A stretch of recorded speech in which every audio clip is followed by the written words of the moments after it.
great-grandfathers here? Wow.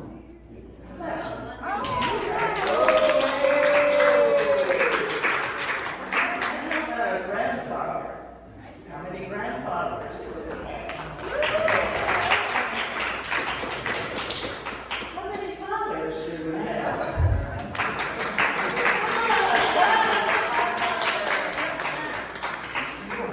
And everybody else, I know you have a father, so you can rejoice with us and fathers. Okay, welcome to the Unitarian Universalist Church of Pensacola. My name is Paula Montgomery, and I'll be your service leader today. Interesting things will be on the screen, like the numbers of hymns and stuff, but I will do the announcing. And we do have a couple of announcements. Just as a reminder, there will be no children's religious education today. The children will stay in here if there are any, and there are some. Okay? We have other announcements. On June the 30th, which is not that far off, there will be lunch and bowling. And that's on a Sunday, it says. Lunch will be at noon at Cordova Mall, food court, and then bowling at 1:30 with Cordova Lanes. There is a sign-up sheet in the lobby on that little low table out there. And you need to sign up for bowling by Sunday, June the 23rd, which is next week. And as you know, you could show up for lunch without signing up because that's lunch on your own. But if you're going bowling, you need to let somebody know, so it will be reserved. On July 28th, looking a whole month ahead, we're going to have a potluck here at the church, but it's not going to be the kind where everybody brings everything. We're going to supply potatoes, baked potatoes, and you are to bring whatever you need to go on it. It can be chopped up little green onions, or sour cream, or salsa, whatever suits you. So bring stuff to go with the potatoes and potato bar. Oh, we'll also need desserts, so be thinking about it. Mary Beth Ramsey has the details, and I don't see her this morning, but she is available online and also by phone. No other announcements, I believe.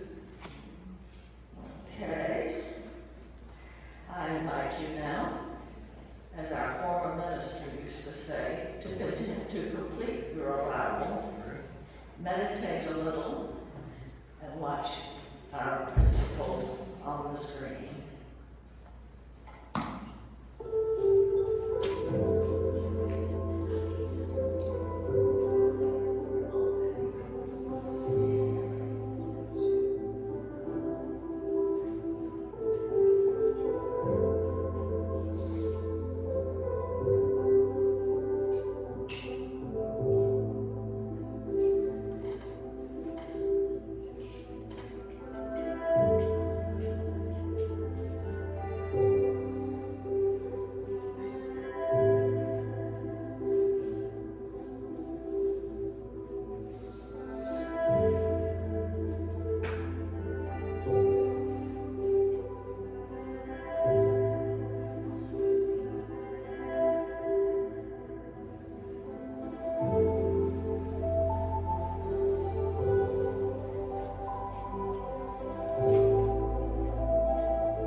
Chalice lighting this morning was written by Gary Kowalski. I light this chalice with faith to face our challenges, with love that casts out fear, with hope to trust tomorrow. We accept this day as the gift it is, a reason for rejoicing.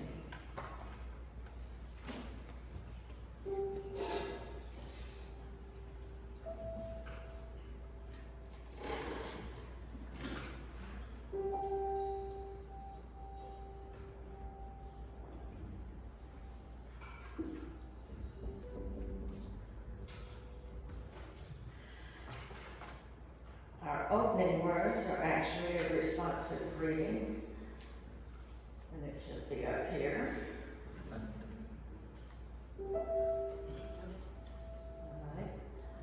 I will read the stuff in the straight up and down font, and you will read the italicized version. Great ideas, it has been said, come into the world as gently as doves. Perhaps then, if we listen attentively, we shall hear the uproar of empires and nations, a faint flutter of wings, the gentle stirring of life and hope. Some will say that this hope lies in a nation, others in a human being.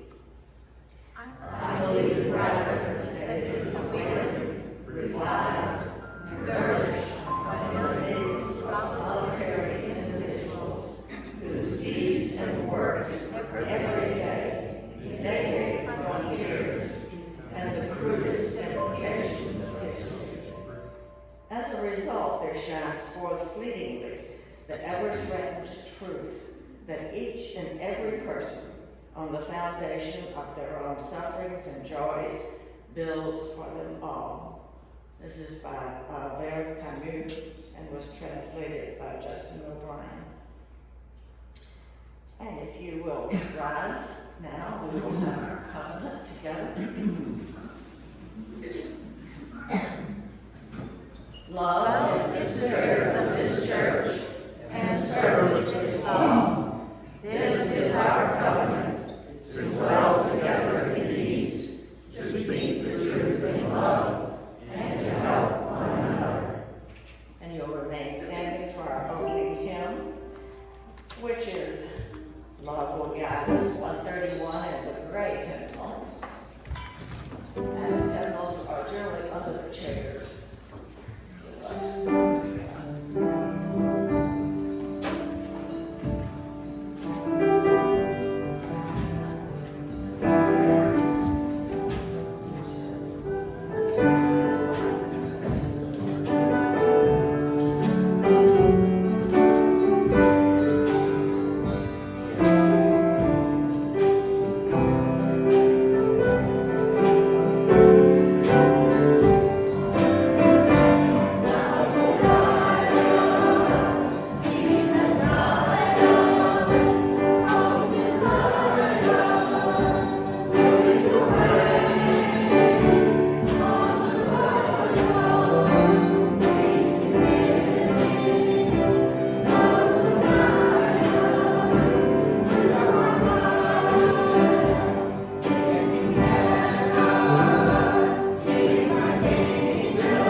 Personal reflections from those who have something they want to say.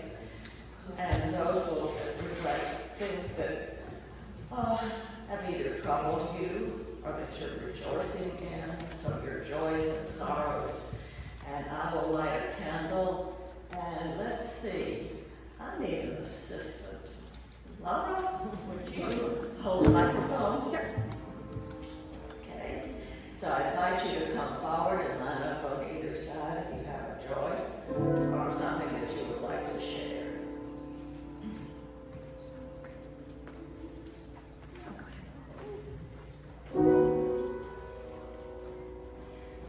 My name is Kath, and I'm Paula's daughter-in-law, and I just wanted to say Happy Father's Day, and I wanted to acknowledge my husband, Truett Stubbs. He's very handy. He helps the children with their homework. It seems like everything's on the fritz right now at our house, so he's having to fix the lawnmower, fix the stove, and so he never has a day off, even on Father's Day. And I just wanted to tell you how much I love you. Thank you.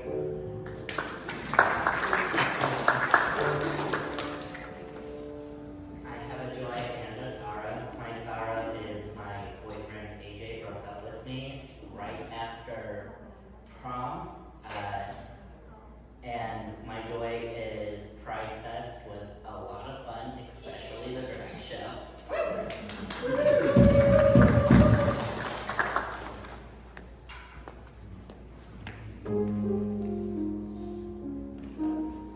Good morning, I'm Barbara Wright. I just wanted to tell you something that I had with Marcy Moreland. Her husband, Ron, is in the hospital, and he's got problems with his kidneys. He's got to go through chemo treatments, and he does have cancer in his body. So I don't know, it's going to be chemo, possibly an operation. But Marcy's basically staying at the hospital and spending her nights there. So it's been rough on both of them. So please send your good thoughts and prayers to the Morgan family. Thanks. Hi everybody, my name is Eli. One of my friends, Zach, had to put his cat down this week. So just send him good vibes because his cat is a beautiful, 17-year-old cat. And they had a great time together, but he had to say goodbye this week. So.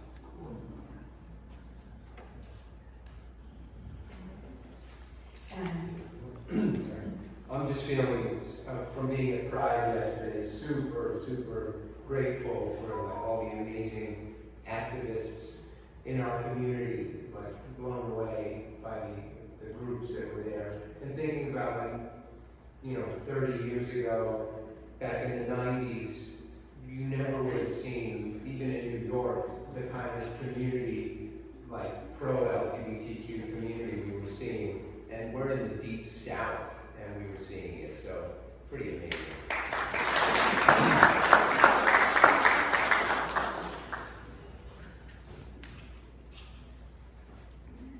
I want to wish a happy birthday on Wednesday to my friend Diane Hagan. So happy birthday, Diane. Happy birthday to you. Happy birthday to you. Happy birthday, dear Diane. Happy birthday to you. I'm Liv. Next weekend, moving out of the house in Arizona. My partner's going to move here. So it's great to be here.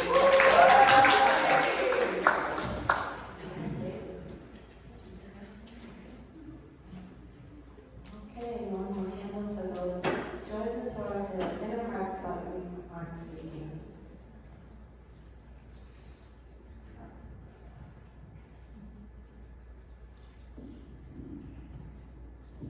There's something I neglected.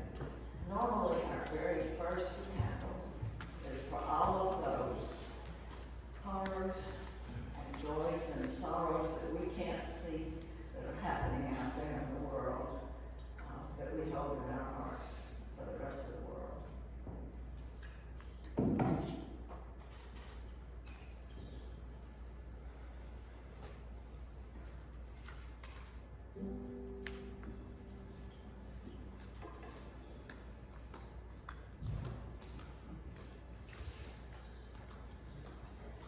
This This congregation is wholly supported by its members and friends. At this time, we will have an offering, and the baskets will be going around. Thank you.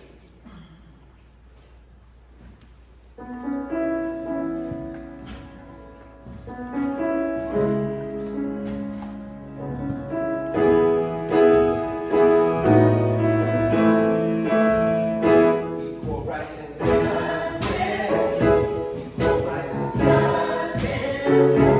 Equal rights and justice is what we want. Equal rights and justice. Equal rights and justice. Equal rights and justice. All day long. Equal rights and justice. Rights and justice. Rights and justice for everyone. Happiness, happiness, oh yes, is what we want.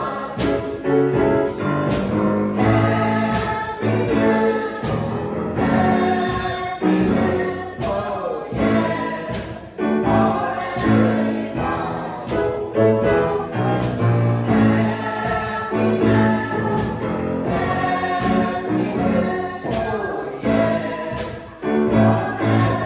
everyone.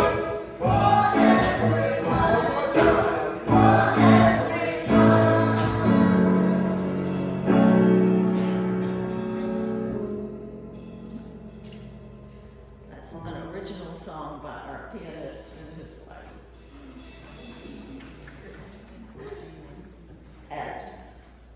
At this time, I'm going to introduce our speaker and let him come up here and possibly introduce his family. He said that they were coming, and I know what a joy it is to have your family around to support you. Mr. Gully was the only child of the union of the late Walter and Mary L. Gully. He's a native of Pensacola, where he currently resides. He got a solid foundation in a Christian home before ascending through the public schools in Escambia County.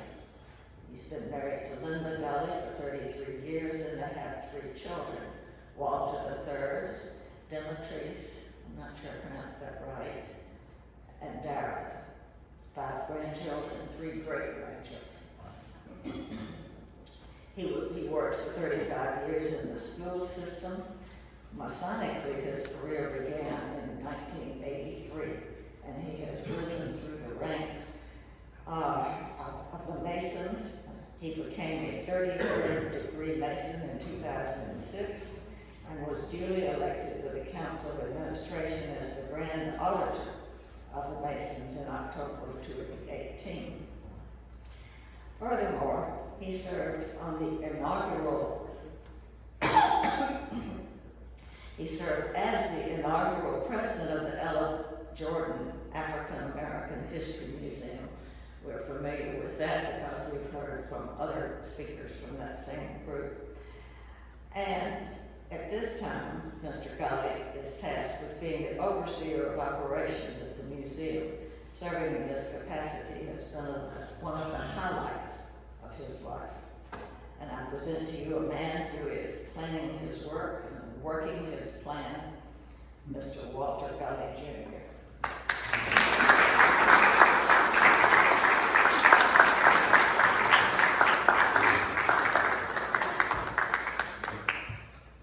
This is your word. Okay, thank you. When I woke up this morning and saw a new day, I said, one more blessing, Lord, that you sent my way.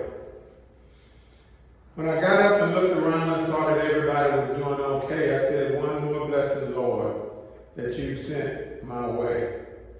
Lord, you blessed me over and over and all through the day. I simply say, one more blessing, Lord, that you sent my way. Giving honor to our Creator with respect to all religions, President Joe Vinson and the members of the governing board and the other officers of the Unitarian Universalist Church of Pensacola. Let me personally thank Mrs. Montgomery for extending the invitation to speak with you today. Let me thank the church for the assistance you've provided the L.L. Jordan African American History Museum in the past. And finally, I'm elated to have accompanied with me my family, my wife, Linda. Raise your hand. Our great-grandsons, Tyson Lamar and Jace Anthony. And then also my brother and his brother Dennis Edward and his grandson Caleb.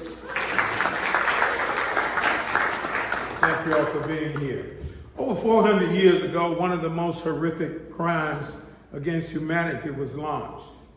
In 1850, there were approximately 3 million plus slaves in these yet to be United States of America. Negro spirituals came out of these terrible experiences and hardships they endured. They sung from the heart, therefore you could see the hurt on their faces and the pain in their walk. Although you were beaten, often beaten but not broken, using my spiritual imagination, I can hear the slaves singing. Nobody knows the trouble I've had, more commonly rendered, nobody knows the trouble I've seen. While work songs dealt only with the daily life, spirituals were inspired by the message of Jesus and his good news. Slaves were much smarter than the masters gave them credit for. The slaves often communicated through coded messages. You often see slaves depicted working in the fields and singing. These scenes are often misleading, for they were typically conveying messages through the song. The slaves were very spiritual in nature and gathered their strength through the Old Testament Bible passages and spirituals. The most noted leader of the Underground Railroad was Harriet Tubman. Of course, she went back into the South 19 times, led over 300 slaves to freedom. But often Harriet would go back into the South, and when she would actually get there, she would sing songs that would let the slaves know that she was there, and oftentimes when it was time to leave. She would sing things like, "Go down Moses, way down in Egypt land. Tell old Pharaoh to let my people go." And then as the slaves would leave on that night, they would sing, "Still away, still away, still away. I ain't got long to stay here." So as we look at this, travel to freedom was not easy. Abraham Lincoln said, "Those who deny freedom to others deserve it not for themselves, and under a just God cannot long retain it." Further, he said, "I think slavery is wrong morally and politically." Some people are of the misguided notion that President Lincoln's primary goal was to free the slaves. However, that was not the case. As the war progressed, Lincoln's posture changed. Lincoln's number one goal became to preserve the Union. Lincoln is quoted as saying, "If I can preserve the Union and keep slavery, so be it. But if I have to end slavery, I would do that as well." Lincoln's views on emancipation were well known. As early as 1849, he introduced a bill in Congress for the gradual emancipation of slaves in Washington, D.C., or the District of Columbia. And in the ensuing decade, he stated his position on several other occasions. As war began to loom in 1861, General John C. Fremont proclaimed military emancipation in Missouri, and Lincoln had to modify his action. In 1862, General David Hunter proclaimed slaves in Georgia, Florida, and South Carolina to be forever free. When Lincoln found out about this order, 10 days later, he immediately issued a proclamation nullifying this action. However, by now, military leaders and soldiers were fighting for a definite cause. By now, as blacks were being freed and as their slave states were being freed, these men were now being welcomed into the Union Army. And in the Union Army, we find that by the war's end, about 186,000 black men had served on the side of the Union. 93,000 came from the seceded states. 40,000 came from the border states, and 53,000 came from free states. Lincoln now turned his executive power and informed his cabinet on July of 1862 that he planned to issue an order emancipating the slaves. Therefore, after the Battle of Antietam on September the 22nd, 1862, Lincoln issued the first draft of the Emancipation Proclamation. The slaves had received word that they would be free on January 1st, 1863. But on the night of December 31st, 1862, the slaves prayed the old year out and the new year in because they knew that they would be free on January the 1st. This is the origin of what many call watch night services in their churches today. When President Lincoln was elected to office and sworn in November of 1862, 7 slave states had already left the Union and formed a new confederation. Lincoln stated that he had consulted with his maker and that a still small voice led him to believe that it was time to free the slaves. So today, Unitarian Church, I am here, number one, to ensure we have a clear understanding about the truth concerning Florida's history and a better understanding of the significance of the federal holiday and what it means to us. Brigadier General Edward M. McCook arrived in Tallahassee in May of 1865. Upon coming, he stood on the steps of the Knott House and read the Emancipation Proclamation on May 20th of 1865, when over 60,000 Florida enslaved persons were freed. Celebrations have been held not only in Tallahassee, but other parts of Florida since that date. Some of the state's history, I think, is worth sharing so young and not so young people will know that May 20th is in fact a holiday in some parts of Florida. Juneteenth, also known as Emancipation Day, Freedom Day, and Black Independence, is celebrated on June 19th every year. On this day, Union General Gordon Granger did likewise in Galveston, Texas, and other states celebrate on different days. Juneteenth commemorates the freedom of some 250,000 enslaved people in Texas in 1865. Juneteenth is the oldest known celebration honoring the end of slavery, although it is not the day that slavery officially ended. However, the question was finally legally answered with the passage of the 13th Amendment in December of 1865. A recent Gallup poll shows that 42% still know nothing at all about Juneteenth. And 25 states have yet to adapt or adopt this as a paid holiday, according to Congressional Research Services. Now, you heard mentioned that I am the proud president of the Ella L. Jordan African American Museum. This museum is located at 423 North C Street. It is a pink and white house located on the corner of C and Larue. This building was originally constructed in 1890. It was built by a European herdsman by the name of Raymond Waters. He later sold his home to a mulatto man. A mulatto person is the offspring of black and white relations. So he sold his home to a mulatto man in 1906. Later, a lady by the name of Ella L. Jordan moved here from Alabama, married Prince Jordan, and she became a real trailblazer, a pioneer for women's rights.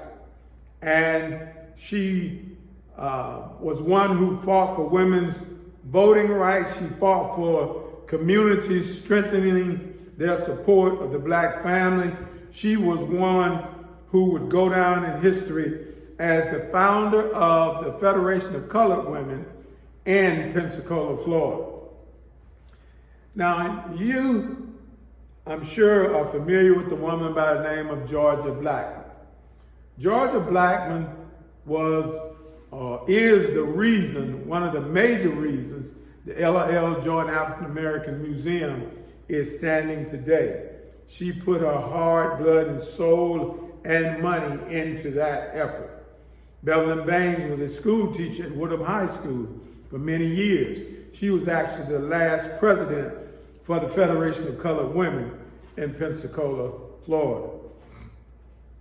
Now, that home has been utilized as a book club. It has been utilized as an area where servicemen would come to receive assistance. It's been utilized for women to meet there, or especially black women to meet there, to actually lay out plans as to how they could better their community. There were some significant women who came through and visited that home. One was Mary McLeod Bethune. She was the founder of Bethune-Cookman College. Then another one was a woman by the name of Harriet Washington. She was the wife of Booker T. Washington. Another one would be a woman by the name of Eleanor Roosevelt, the wife of President Franklin Roosevelt. All visited that particular home. But in 2004, the home was hit by Hurricane Ida. And as a result of that, the home was heavily damaged. And for 10 years, the home lay dormant. But then there were two Caucasian men who were in government in Pensacola. One was a guy named Lou Ray. He was a magistrate. And the other one was the mayor by the name of Ashton Hayward. They decided that the home was worth saving. So the community began to rally around the effort, coming up with approximately $100,000 initially to solidify the flooring in the home. And then another $350,000 was raised to actually completely renovate that home. So we thank you as a community. And today the home is doing very well. It's uplifting the community. Now, many of you may not know, but there are only about 35,000 museums in the United States. Out of that, only 150 museums are dedicated to African Americans. Out of that number, less than 10% of that is dedicated to African American women. The Ella L. Jordan Museum is dedicated to African American women. There are 11 women who have been inducted into the Women of Distinction Wall to date. One of them happens to be my wife, Linda Gully. But they are doing, amen. Just to give you a little snapshot of why she was on that wall. She was an educator. She started out as a guidance clerk. Then she moved on to become a teacher. She left that and became a dean. She left that and became an assistant principal. She left that and became a principal, where she took Lincoln Park Elementary School from being a D school to a B school in her first year.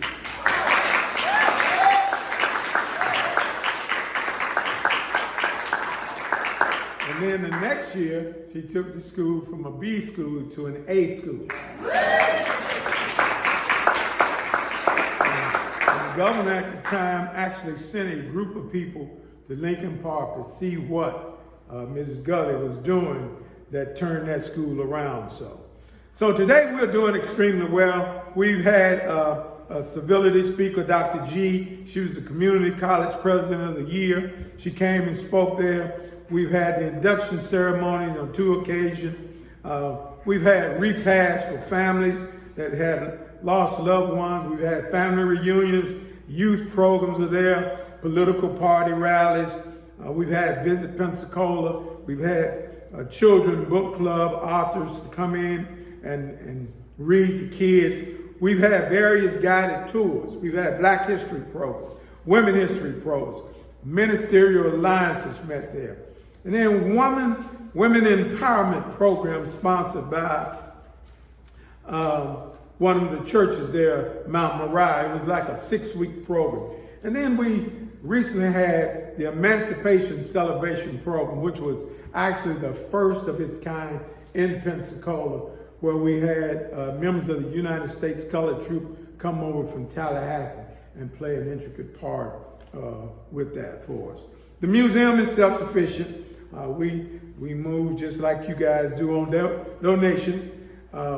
We are manned by volunteers. We are open on Monday through Thursday from 10 to 2.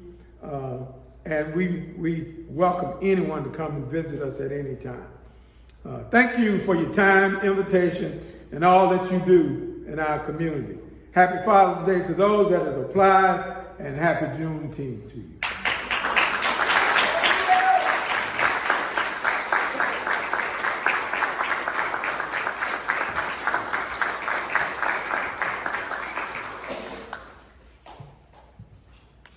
Wow, many thanks. And you know, I have lost my book. Oh, here it is.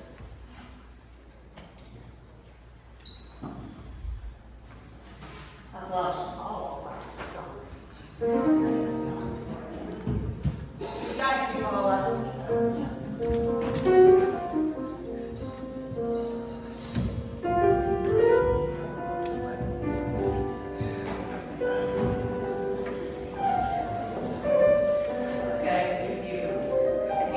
Feeling energized, I'd like for you to stand for our closing hymn, Building a New Bank, number 2017.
You may be seated for our closing words.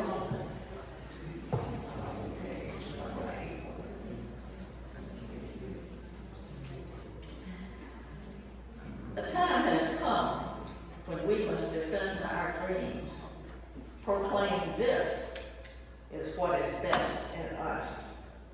Where would we be without our love? The world would shrivel and die without surprise. Boredom would be the sole master of space, and summer joys would perish under constant snow. The time has come. We must defend our dreams. Our postlude now, and you are welcome to stay for it. It's worth listening to.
Thank you.